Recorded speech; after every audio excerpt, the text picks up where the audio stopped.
c'est oui et non. C'est oui parce que si on parle de l'intégration régionale, c'est d'abord il faut parler à l'intérieur d'une région.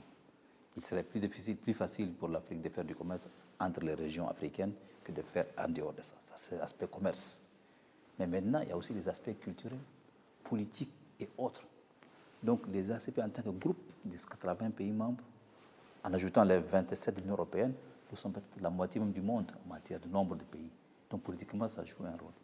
Et si nous sommes ensemble en portant notre voix, par exemple, face au développement, face à l'environnement, face, par exemple, à la durabilité, c'est très important que ce groupe-là puisse être solidaire et être ensemble. Mais maintenant, pour les aspects économiques et financiers, évidemment, c'est ce qu'on appelle le commerce intra-régional, doit se faire à l'intérieur des régions, donc à l'intérieur des Caraïbes, à l'intérieur du Pacifique, à l'intérieur de l'Afrique, et c'est un peu fédéré pour les objectifs politiques qu'ils vont pouvoir défendre au niveau des Nations Unies ou ailleurs. Donc il y a une solidarité naturelle qui doit se faire. Pourquoi pas l'aspect européen, ce sont des aspects historiques. C'est des pays qui ont eu donc une histoire commune, la colonisation a passé par là, les échanges, par exemple, du sucre et bananes, etc., du coton ont passé par là.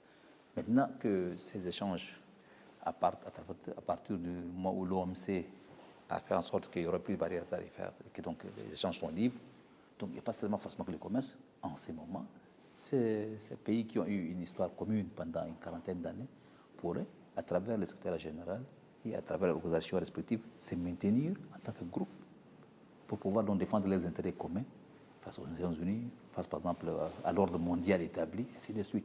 Donc je crois que politiquement, ils ont toujours un rôle à jouer, même si économiquement, par rapport à passé, par exemple, s'il n'y avait pas le financement de l'Union européenne, c'est vrai que c'était le plus grand partenaire, mais aujourd'hui, il y a aussi des nouveaux partenaires qui peuvent se créer avec ces groupes aussi.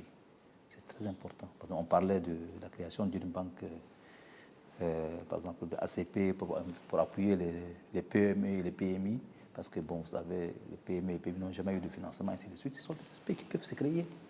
Et ça peut se faire sur la contribution des États membres, avec la libération des parts de chaque pays, ainsi de suite. C'est la volonté politique qu'il faut avoir. Si on a ça, je crois que la solidarité va jouer.